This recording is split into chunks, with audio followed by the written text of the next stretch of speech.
hola, that's hello in a different language.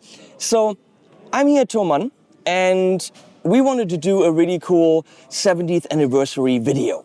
Maybe a giveaway, but then we were like, nah, you have everything you need anyway. And so they asked me to come up with a really cool idea.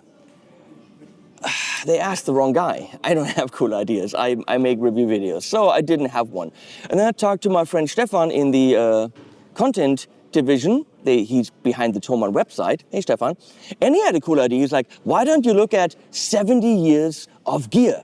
What happened in 70 years, in 7 decades of selling gear? What were the best sellers? What did the music dictate to the gear? What did the gear dictate to the music?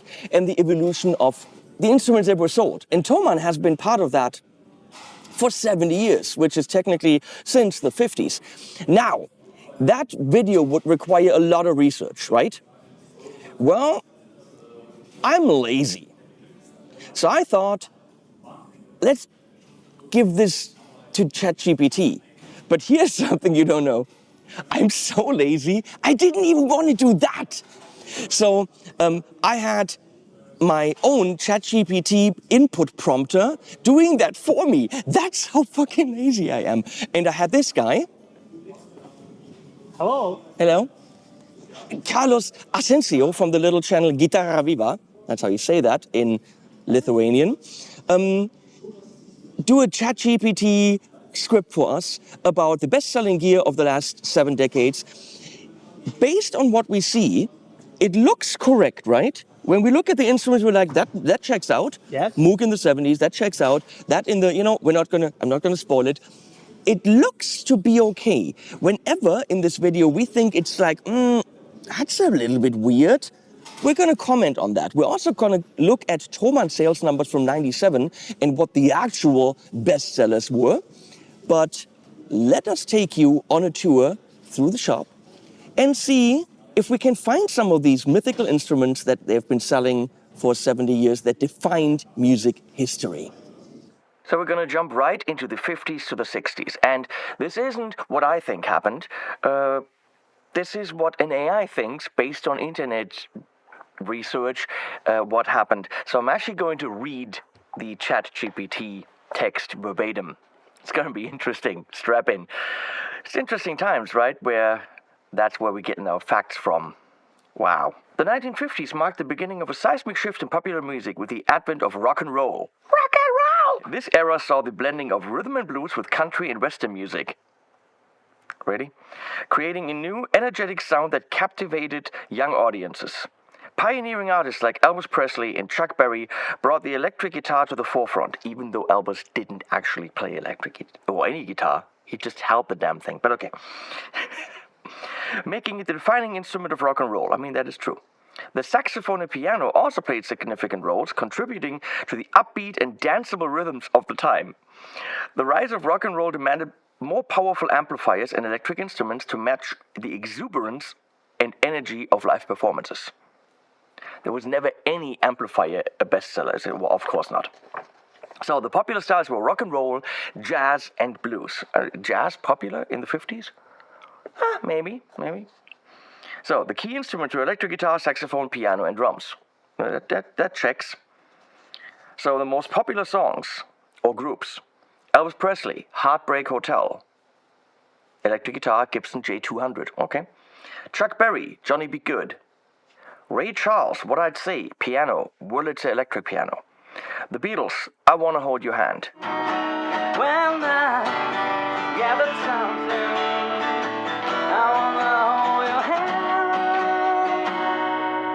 Let's look at the best-selling instruments of the decade according to the internet.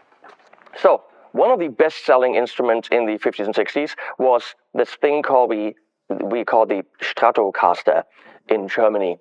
The Strat, because, not really in the 50s, because it was invented, as my Spanish cohort Carlos tells me, in 54. I personally don't know. I wonder if you buy one of those 54 Strats, if they're actually expensive or something, because they're really old. I mean, 70-year-old guitar, how much can that possibly be? It's pretty used. So the interesting thing is, obviously, Leo Fender was a guy who has the same name as these guitars for reasons. invented this thing. I think he started with the Tele, as far as I know, and it's the Nocaster or something. But the Strat came in '54, and the interesting thing is when we think about a Strat from '54, we think about it like this. We think about it beat up and scratched up and green pickguard. Oh wait, this is all black and white, right? You can't see any of that. You know, we think about it this way. When in reality, in '54, I show you what they looked like. Oh my God, this is so much heavier. They looked like this. Because in '54, they were brand spanking new. But in the '50s and '60s, because it was the new instrument and the choices of instruments was rare. What electric guitars could you buy in the '50s and '60s? Probably Teles and Strats, Les Pauls, maybe the Rickies, but very little choice because the electric guitar was brand spanking new. So the Strat obviously was the hot seller of the '50s and '60s for, well, technically any style that used electric guitar and where you didn't use a Les Paul. Talking about Les Paul, let's go and look at those. Now in '54, the Strat came out, and that's why in the '50s that was a very popular thing. We didn't have a lot of electric guitars. And the Les Paul came out in, I don't know, I could look that up, but again, lazy. And it spawned, obviously, a long line of Les Paul type guitars, single cut shaped instruments, like this Harley Benton nowadays. But it all originated in the '50s with the original LP from the brand. And why was it so popular back in the day? Well, again, because not a lot of alternatives, and the electric guitar was new and exciting, and you had the guitar that sounded a bit more wiry and top-endy and had all these options, or five pickups, five pickup positions, not five pickups. But then this had the different kind of pickups and only three, so it was an alternative in sound. Different wood combinations, because even back then tone wood was a real thing. And that is why in the '50s the Les Paul was one of the top sellers. One of the only guitars around, but also a top seller. This guitar was not a good movement for Gibson. They were next to bankrupt because the Stratocaster was selling better than this one. Okay, go. I got it. So I have it on good authority that again the AI might be total bullshit, and this might not be one of the popular guitars in the '50s because apparently it almost bankrupted the company. But I don't know. Maybe this whole list is just made up by some AI overlord. Now in the '50s, one of the best-selling things when it comes to drums was the Ludwig kit. Now why? I'm gonna say because probably not loads of brands around, probably not a lot of import brands around, and a lot of the music was done in the US, and that is a USA brand. Back in the day, we also were recording in the room. You couldn't have massive kits. It was all done in the room with a mic, and the levels were done by distances. But that's all not the point. The point is the Ludwig kit was a bestseller in the '50s. So that's all the story I have about this. But I've got a better story about something else over here. Similarly, the Gretsch. And this is a very nice Pearloid Gretsch kit called the Broadcaster, and I just learned something about the Broadcaster. Now, I'm going to pretend that I had this knowledge for a long time. I had it for all of 5 minutes. So the Broadcaster was a drum kit by the Gretsch. And then Leo Fender came and made a guitar. And he wanted to call it the Broadcaster because it had a color, a pissy yellow, that showed up on TV, on old black and white TV, like this, kind of nice. And he called it the Broadcaster, and then got sued his pants off by Gretsch because no, you can't call your guitar the Broadcaster. And then he had to remove the label. There was no decal on it, and it turned into the Nocaster. And then later, that guitar turned into the Telecaster because of, get this, television. I know, for you, that's like, of course, but I was this many years old when I learned that the Telecaster is called Telecaster because of its color and so on. It was made for television. I don't know why I never put two and two together, but I just learned that the broadcaster and the lawsuit and then the no-caster and then the telecaster, I learned this from this guy. I mean, he looks so stupid, but he's so smart. It's ridiculous. It's amazing, like when you hang out with this person, that, you know, he can still learn things every day about the Telecaster, which I made so many. I'm so lame. I'm sorry. Broadcaster, sorry, anecdote. Bye-bye. We move on to the 60s to 70s, the age of experimentation. The 60s and 70s were characterized by musical experimentation and the birth of diverse genres such as psychedelic rock, folk rock, Motown, and soul. The electric guitar continued to dominate. Electric, yeah. Later on, us electric guitar players, we're toast. But the use of effects pedals like fuzz and wah-wah, and that was it, actually, introduced new sounds. Bands like the Beatles and the Rolling Stones pushed the boundaries of rock music, while artists like Bob Dylan blended rock with folk traditions. The Hammond organ and the Moog synthesizer became popular, adding rich new textures to recordings. Well, the Hammond has been around way, way longer than that, but then moved into those styles, actually, which is cool. This era also saw the rise of powerful vocal groups and the use of orchestral instruments in pop music, reflecting the eclectic and innovative spirit of the times. There was a lot of string arrangements in the 60s and very, very cool stuff happening, but not necessarily in the, you know, top sellers. You wouldn't find the violin. Popular styles: psychedelic rock, folk rock, Motown, and soul. Remember, Motown and soul, where we get to the instruments. So weird. Key instruments: electric and acoustic guitar, Hammond organ, drums. Apparently we didn't need bass. Popular songs and groups: the Rolling Stones, Satisfaction.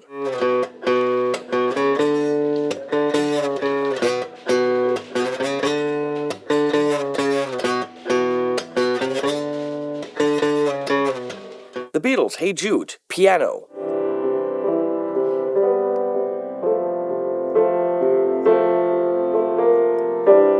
Imagine there's no. But that's not the Beatles. Imagine there's no Thomann. We will not have Harley Benton. The Supremes, Where Did Our Love Go? Vocals with Motown's signature sound, which included orchestral instruments. Yeah, that's, you know, there was a lot of string stuff, as I said. Bob Dylan's Like a Rolling Stone, electric guitar, Fender Stratocaster. Really, Bob Dylan Strat? What do I know? Like a rolling stone.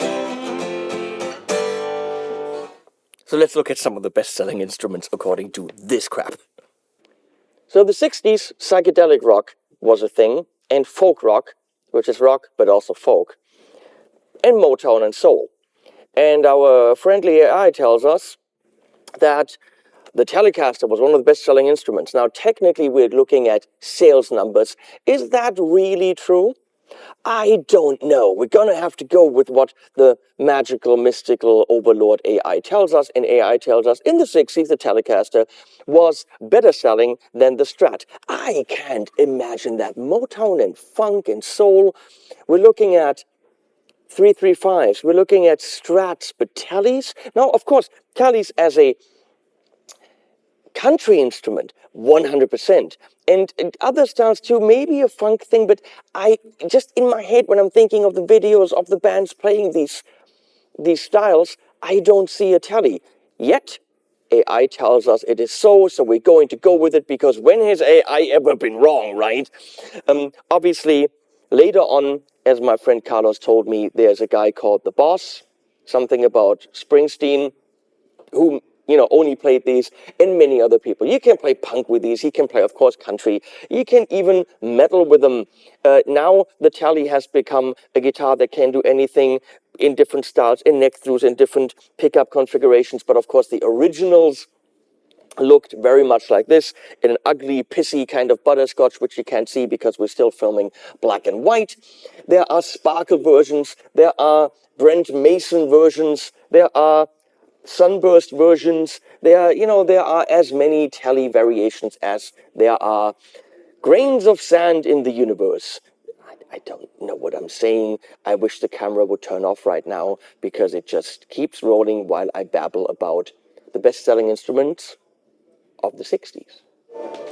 So according to the Overlord AI, the Martin D28 was one of the top-selling instruments in the 60s. Now, we all know that the Martin D28 is one of the archetypical guitars. Many people have played these. This is what you get when you want a high-end guitar. In this case, without frills, no pickups, no anything. Clocks in at $4,000, and it's just one of the main guitars that people play when they play acoustic. So it does make sense that when folk rock and psychedelic rock and all that was big in the 60s, that the D28 would be what people would be grabbing. Also, the music of the time was very Americano-centric, meaning, of course, buying an American-made instrument all kind of fits into this, kind of makes sense. And it is, I have to say, a very nice instrument.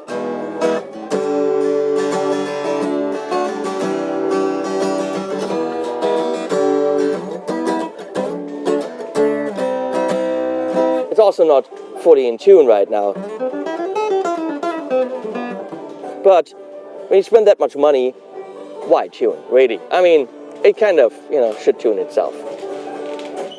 Okay, in the 60s, these things were big. Actually, they were bigger. So they were big in sales, but they were bigger in terms of how big they were, if you know what I mean. Hammond B3. This is, of course, not a B3. This is a Hammond, who knows what, I don't know, but they look kind of similar. But they were, this is, I'm going to assume, a digital version. But they were actually working on additive synthesis. You had a fundamental, and you're literally adding harmonics to it. So you have a kind of triangle wave, and now you're adding more harmonics, making the sound dirtier or fuller and less full by adding harmonics. And it was actually doing that with spinning wheels, electro something, look it up. And then these were fed into my wife, Leslie. No, my wife's also called Leslie, but these big-ass spinning rotor things. So if you were a Hammond guy, you had to carry this behemoth. They were heavy, expensive. They were mechanical. They needed service. Then you carried this behemoth that needed two mics, one for the lower big speaker and one for the horn. It was such a massive setup. And then, if you really wanted to, you were distorting it with tube amps. These also had tube amps in them. But the sounds were so worth it. Deep Purple, yeah, I would play it if I knew how to. Or, Procol Harum, yes, Whiter Shade of Something, I would play it if I knew how. Can I? No, Carlos could. Carlos, can I have your hands? Give me your hands.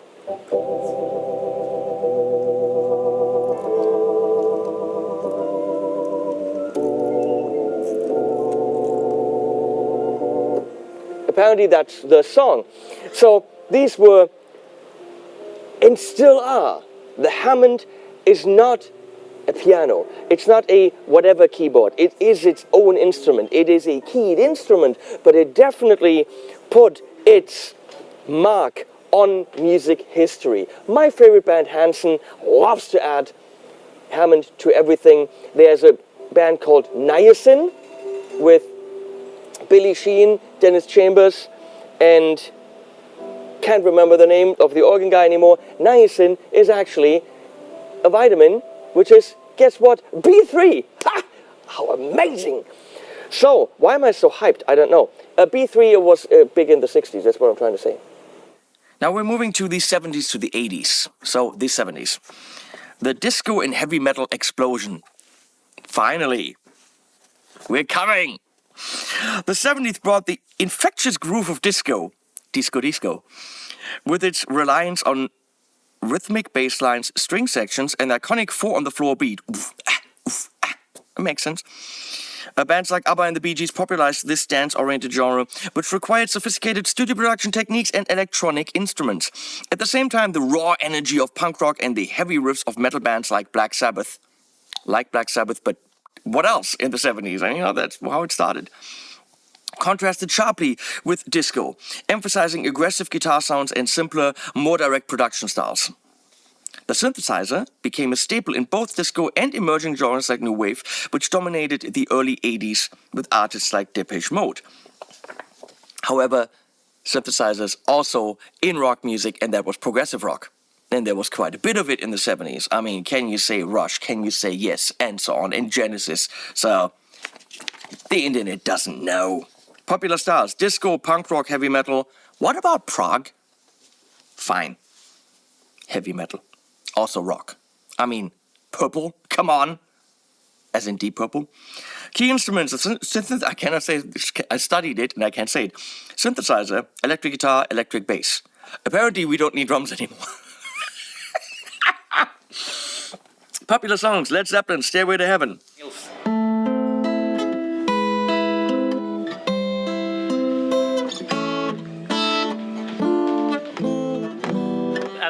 ABBA's Dancing Queen. Piano is the Yamaha CP70. The Ramones, Blitzkrieg Bob. I mean, that, punk roots. Electric guitar. The Moss Rite, which Harley Benton has a copy of. Black Sabbath, Paranoid. Electric guitar, the Gibson SG.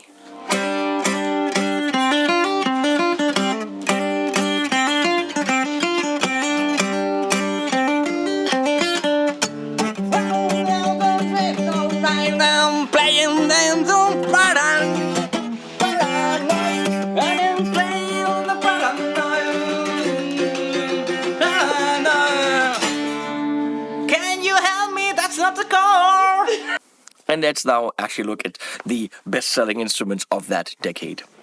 I am now holding a Fender Jazz Bass. It is pinkish and kind of beat up. This is probably a Mexico. Pretty nicely done. Obviously, back in the day, they didn't have the Mexico factory or whatever this clicky ring is. But it's kind of a jazz bass. And in the 70s, that's what they did. They did the jazz basses. I think they had the P basses before, but why did they sell so well, that rhymes, in the 70s? Well, because they did the... I have a question. Do you think the jazz bass, the name came because they were intended to play jazz? I would assume, but then nobody ever did play jazz with it. That's what I'm asking. I mean, where do you see the jazz bass a lot? You see it in, we're talking disco, those octaves. So lots of jazz basses in that time for the funk and the disco people, not jazz. Lots of jazz basses for the punk rock guys, hanging all the way down here. Sex Pistols, Carlos says, that kind of stuff. For the metal, I mean, wait, Maiden. Is he playing a P bass? I think he's playing a P. What? I clearly don't know things. Why are you watching this? But ChatGPT says in the 70s, the jazz bass was one of the top selling instruments. And that, I believe, because many styles used that bass back then. Now, of course, we have them in 5-string, we have them in 6-string, we have them in fretless. There are so many variations under the sun. But kind of like that, not really, is what it looked like back then. Now in the 70s, synthesizers became more affordable. Affordable? Really affordable? No, but more affordable. And one of the big ones, because you could actually carry it around, it didn't eat up a whole house, and it was a bit more affordable, was the Mini Moog. This is not a Mini Moog. It's the Subsequent 37. It's a modern version of what the Mini Moog now is. It's an evolution of it. They, of course, had the Moog Prophecy and others, but it was monophonic, meaning it played one note at a time. So it could play leads, it could play basses, and so many things in the 70s were those sounds. Of course, later on, those Mini Moog sounds became the basis for electronic dance music, also EDM, for hip-hop, so many of those really low sub-basses. It's all this instrument. In the 80s glam rock world, this was used to actually double basses. You had the electric bass, and then in the studio they were using this to add a lower octave to it, to make it fatter. The Mini Moog became one of the instruments. And of course, playing synth lead sounds in the 70s, very, very important for prog rock, because that was the solo guitar for the synth guy. Again, not this, that's not one. They don't have one here because they sell new instruments and not old as fuck stuff. But it's kind of similar, it's kind of the same size. Come on, throw me a bone here. So in the 70s, apparently the red double cut SG style was the best-selling guitar, or one of the best-selling guitars. Now obviously this is a knockoff clone from a very popular German brand, because I don't like to show the G, for reasons. Who played these? Was AC/DC big in already one of the main bands in the 70s? Because that would explain why the SG was big. Because that young man, that's YMCA. I meant the young man from the AC/DC played this, and obviously that would have made this guitar massively popular. But also the Fingerless Man from the Sabbaths played this and made it very popular. So the first metal band really ever made this a popular instrument. For me personally, SGs are weird because the bridge is further here and everything feels moved to the left. So I'm kind of fighting with these instruments. But they're undeniably ergonomic with a thinner body, and they were of course much cheaper to make than the archtop Les Pauls that also had all the nice flames and shit. So I can see why a more affordable electric in the 70s to do rock, punk and metal would be one of the top selling instruments. Is that actually factual? I don't know. That's not what this video is about. It's about guessing, I guess. And now we're in the 80s. The 80s and 90s saw the digital revolution in music. The 80s, the digital revolution. We had digital synthesizers, which we're going to get to, but we weren't digitally recording yet. We were quite a bit away from the digital revolution. And actually, even in the 90s, we were barely at the late 90s recording digitally. Saw the digital revolution in music with the introduction of digital synthesizers, drum machines, and samplers. That's true. The Yamaha DX7 and Roland TR-808 became iconic, shaping the sound of pop, new wave, and hip-hop. Michael Jackson and Madonna led the charge in pop music, utilizing cutting-edge production techniques. Hip-hop emerged as a dominant force, with artists like Run DMC and Tupac Shakur using sampling technology to create innovative beats and rhythms. The electric guitar remained relevant. Well, yeah.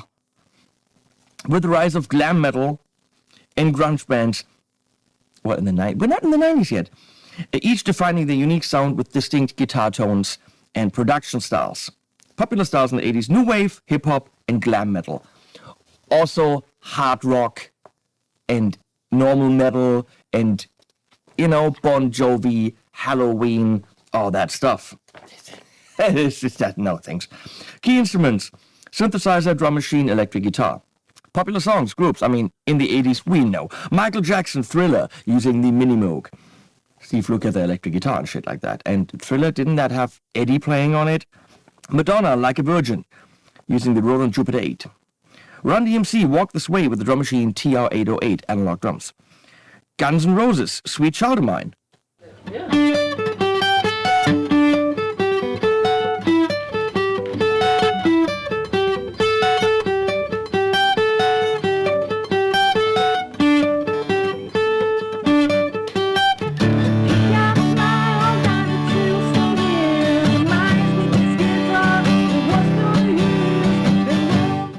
Yeah. Now let's look at some of those instruments.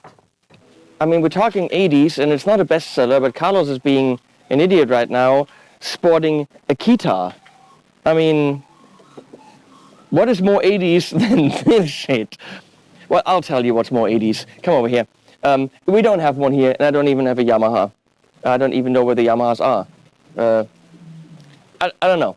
This is Roland, or somewhere are Yamahas. What? Oh, on the sign. So, 80s, Yamaha DX7 came on the scene. And with its very chime-like tine keys and those DX7 electric pianos, which were electric pianos, they were DX7 sounds. And what defines a DX7? FM synthesis. For some of the Lisp, that is very difficult to say. FM synthesis, FM electronic stuff. So you have, it's very difficult to explain. You have these operators in these, it's a different kind of synthesis, and it's digital synthesis. Before, we had analog synthesis. We weren't quite yet where we had sampling, which is where you record a sound and then you play it back and you pitch it up and down to have all the different keys. No, FM is different, so it's kind of like pre-sampling in one of the first forms of digital synthesis. But by generating the oscillators with frequency modulation, FM. And the results are hollow. There were really cool bass sounds, leads, but most certainly you had those very defined Yamaha electric DX7 pianos.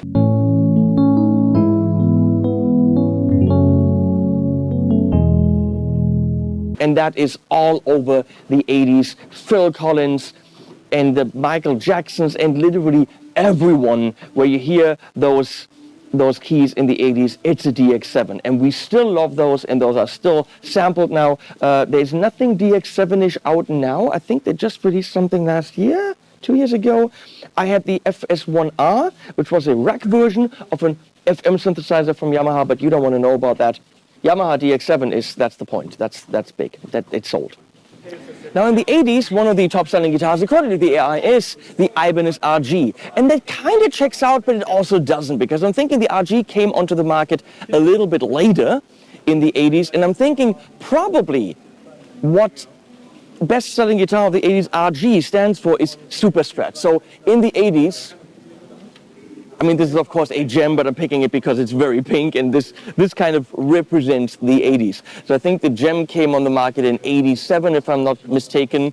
But that's what guitars in the 80s would have looked like, RG style. We had, of course, not just the gem.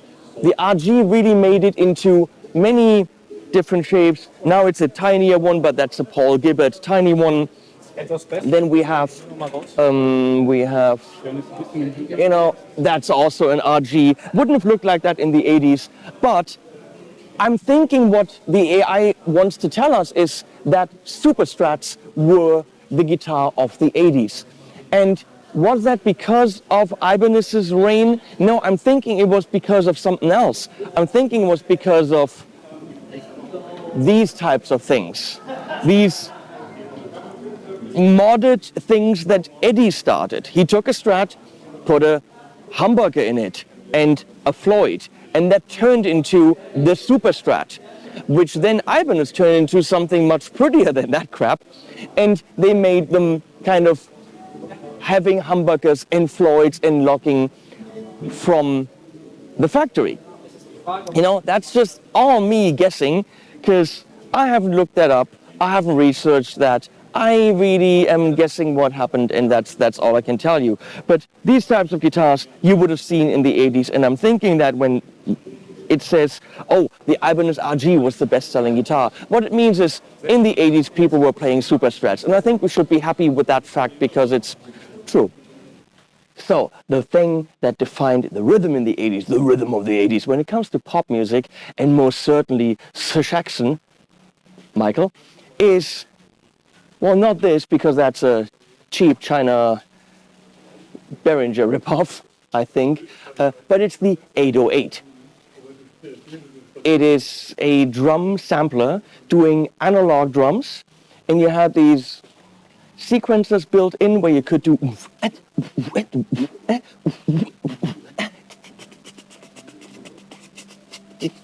you know?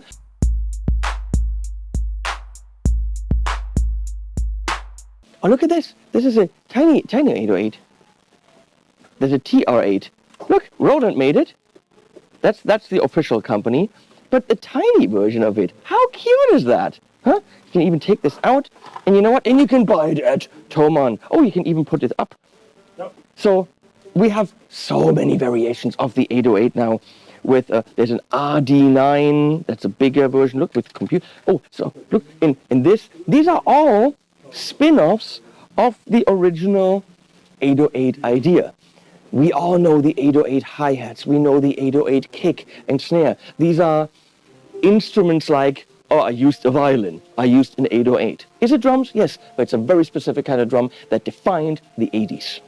And it sold extremely well. The Ibanez Shula bass was never a bestseller anywhere because it's fucked up with 3 fretless strings and 4 fretted strings. So why is it in this video? Because I think it's cool, I have one and I like it, and I wanted to show you. I also wanted to say, Shula, and do that joke. So I'm done now, thank you. I mean, this video is, full of half-wisdoms. It's not like it's massively wrong. And even if it's wrong, it doesn't really hurt anyone that it's wrong. But we're learning maybe not to trust things on the internet. The 90s. The 90s ushered in an era of alternative rock and the explosion of electronic dance music, EDM. Grunge bands like Nirvana brought raw, unpolished sounds to mainstream rock, characterized by distorted guitars and angst-filled lyrics. I would call them shit lyrics, but okay, angst-filled. Britpop bands like Oasis offered a more melodic, guitar-driven sound. At the same time, EDM artists began to dominate the club scene worldwide. Using advanced synthesizers, drum machines, and samplers to create complex, layered tracks. The Akai MPC became a crucial tool for hip-hop producers, revolutionizing the way beats were made and sampled. Popular styles, grunge, Britpop, hip-hop. I would say that's probably true. And grunge and Britpop kind of killed all the stuff that rock and metal-wise came before, or reduced it big time. Key instruments were the electric guitar, sampler, drums. And that's I don't know why. No relevance there. Okay. Popular songs and groups. Nirvana, Smells Like Teen Spirit.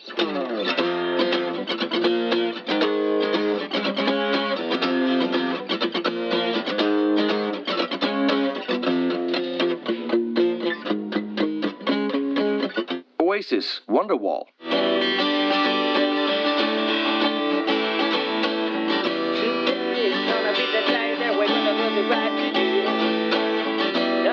Tupac Shakur, California Love, with the sampler, the MPC. I wouldn't know.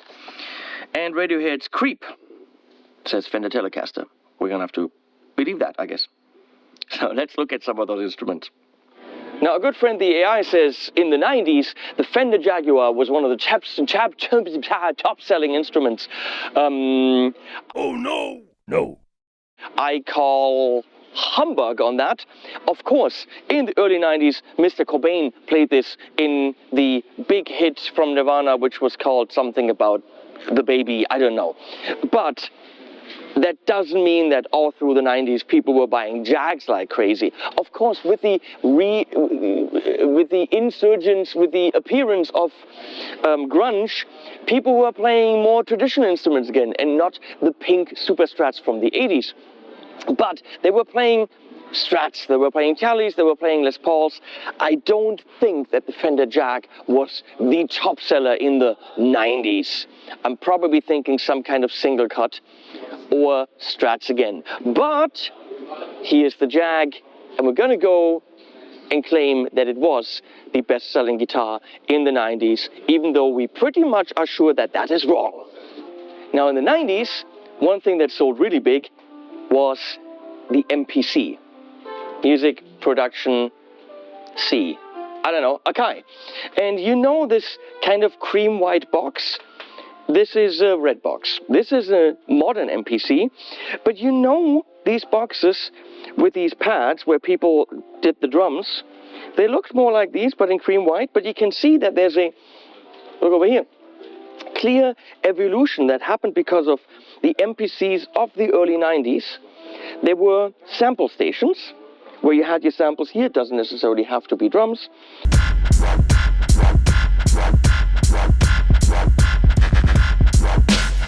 They were all in one production studios, minus the vocals and stuff, but as a hip-hop producer, you didn't have to learn a DAW, which at that point in time didn't really exist in that way, but we had MIDI sequencers. But the MPC was a MIDI sequencer. It was also a performance tool because you had these pressure-sensitive, velocity-sensitive pads, and you could do your whole beat that you were then to spit on, as they called it. I've done hip-hop, I know. And there's both sides to the game, ain't nothing changed. Verses turn into flames, no names turn into fame. Pat, be the man, Omega is the end. The industry full of sharks, so we can... You could do it all on the MPC. You could even sample your own things, trim samples. Of course, they had very, very little RAM. They were very, now antiquated boxes.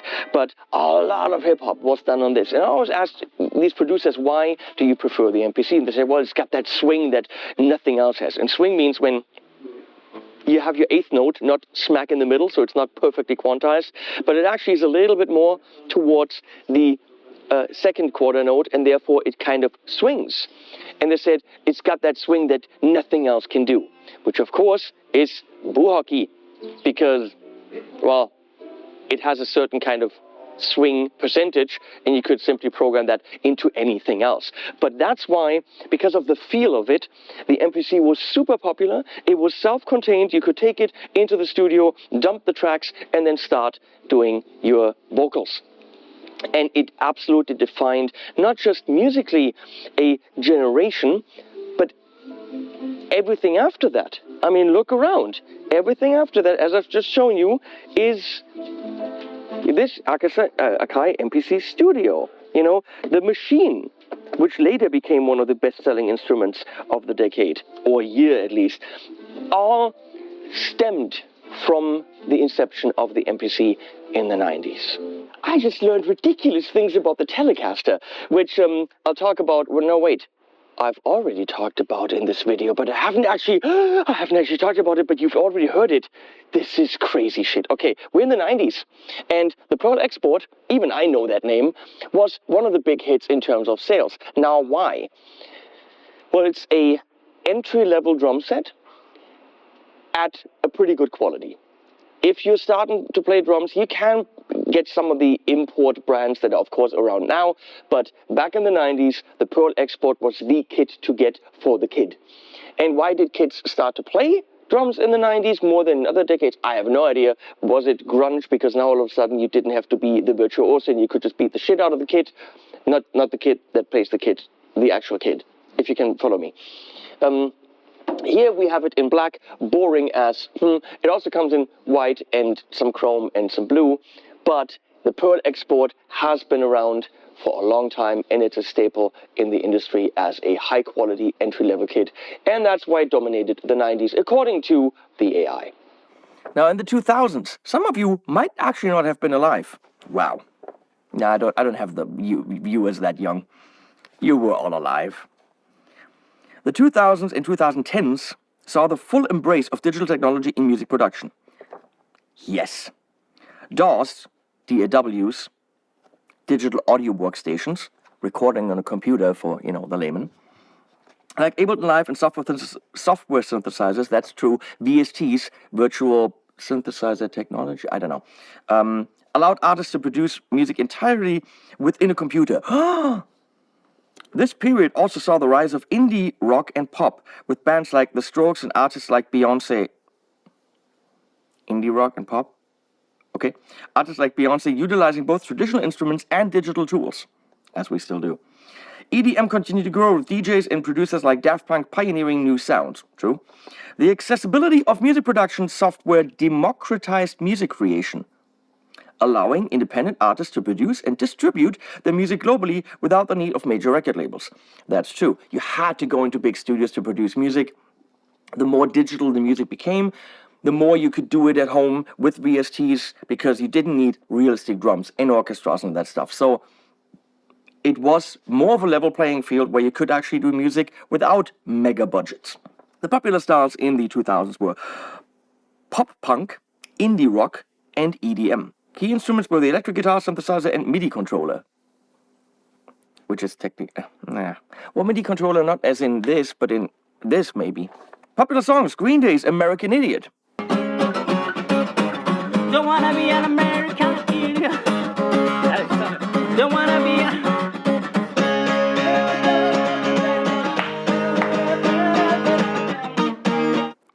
Strokes, Late Night. Fender Stratocaster, it says. I wouldn't know. Daft Punk, One More Time, using a TB-303 Roland. And Beyonce's Single Ladies with a Put a Ring on It. Yep. Digital Production Apple Logic Pro. I don't know why it says that there. Let's look at, two pieces of important equipment. Also, the Les Paul, again, was one of the top-selling instruments, again, in the 2000s. I don't know why. Now in the 2000s, also the Korg Triton was super popular. I have a lot of friends that actually had one. And what is the Korg Triton? It makes sense. We were not yet in the heyday of the digital audio workstation where you have a computer-based system, laptop or otherwise, and you're running Cubase, PreSonus, Pro Tools, Digital Performer, Logic, any of these. You wanted it still to be kind of self-contained. Well, we didn't have beautiful colored touchscreens like these have, and these are actually smaller. The Triton was a Titan.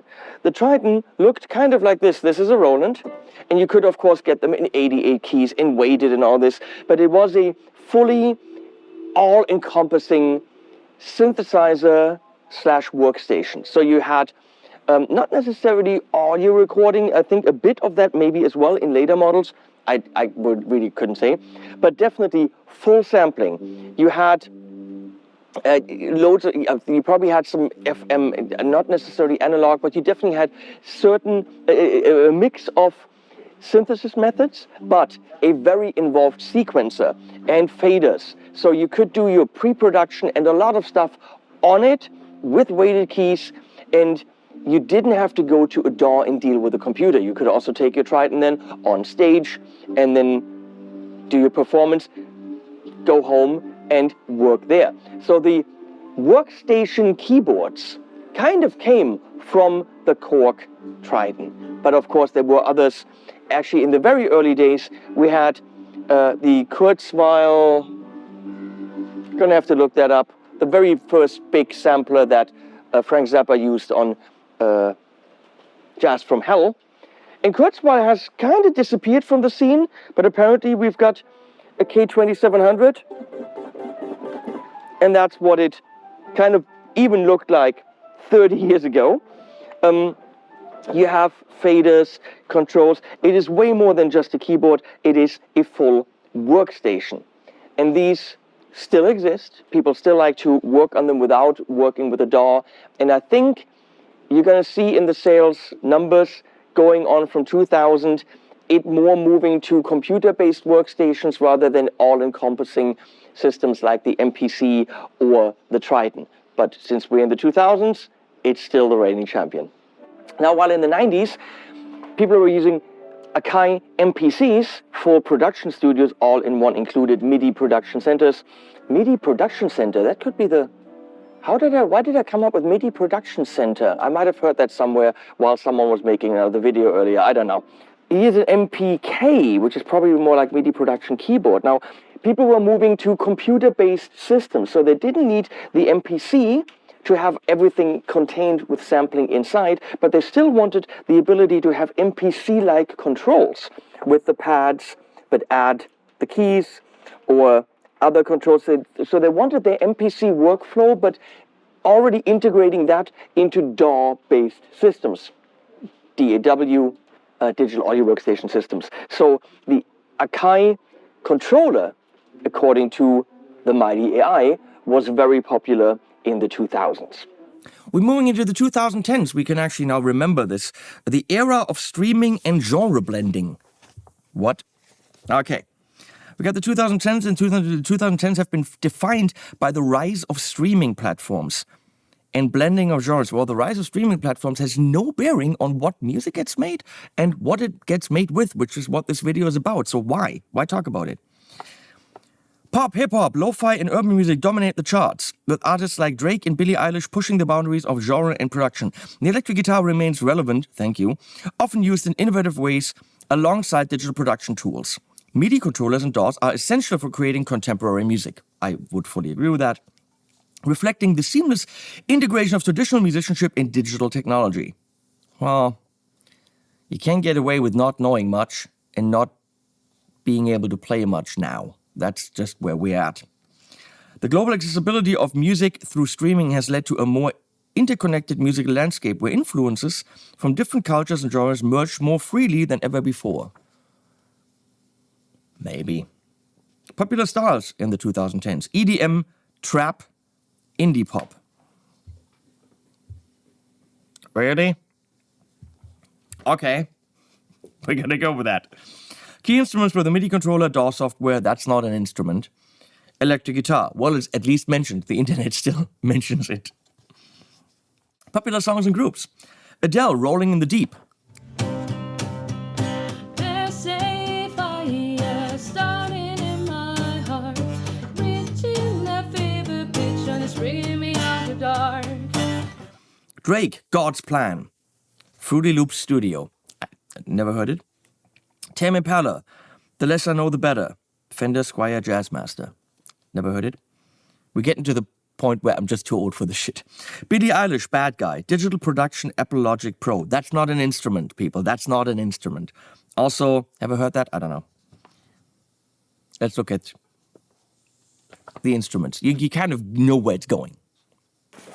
In the 2010s, one of the biggest sellers, because of the style of music, which was, electronic music, pop music, hip-hop, was the Machine. Not this one. This is an evolved version of it with nice high-res screens. But Native Instruments, this Machine, clearly has the roots in the MPC with the non-keyboard, but rather touch-sensitive pads, which could trigger samples. You could also play melodic stuff on it, but not like a keyboarder would. The big seller of these was Native Instruments' stable of instruments, because they're very well known for their VST instruments and early on the B3 and the virtual simulations of synthesizers. And obviously, this wasn't just the hardware. The thing that sold it was Native Instruments' amazing roster of sounds. So you could fully produce on this. You could sample on it. You had the two screens. You had massive control through the buttons. You can see people playing absolutely creatively and very dynamically on these. I couldn't. I don't program drums like this.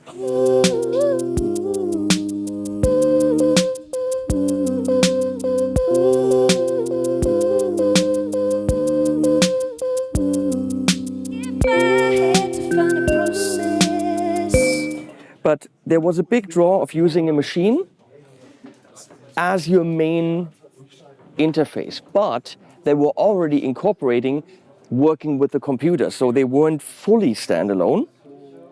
And you still didn't have to work with a DAW. You didn't have the big learning curve of going into a DAW. You could use Machine. Once you knew Machine, you could do it all there, but it was utilizing the power of a computer along with it. I think that it's a feeling I have that that's what happened, but I don't really know.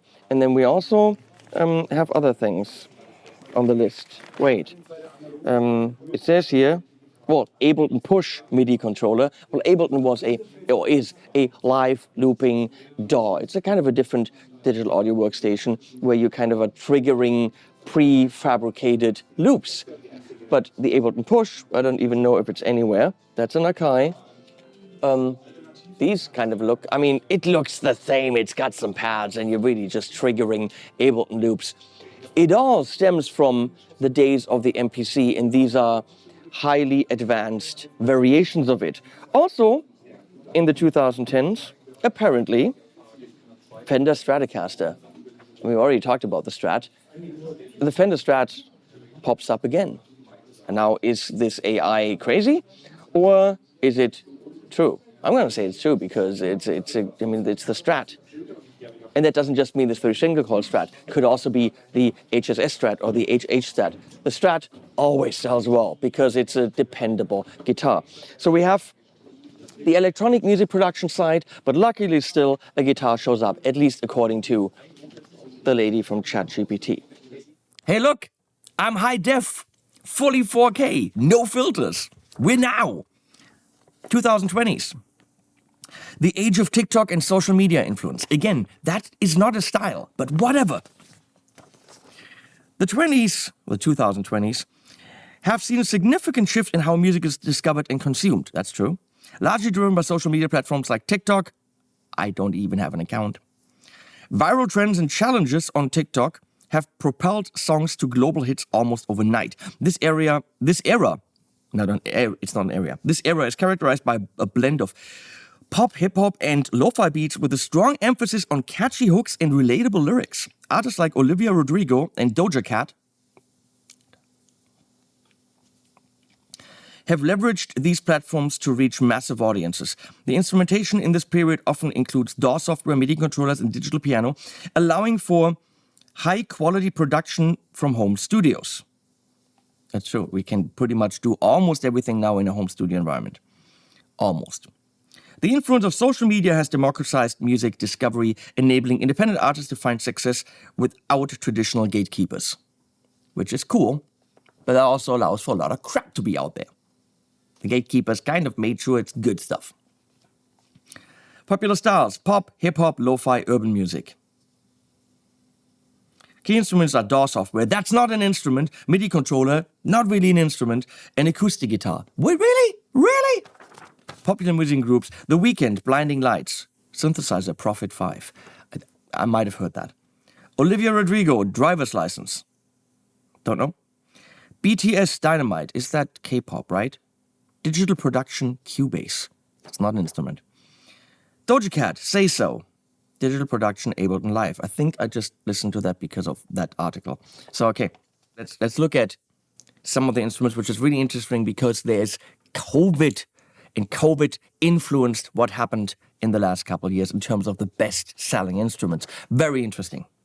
Well, according to the mighty interwebs, it's the Fender American Professional 2, which is a bit weird because that's a bit older guitar, a bit older. They are good, there's no question about it, but are those really the biggest sellers?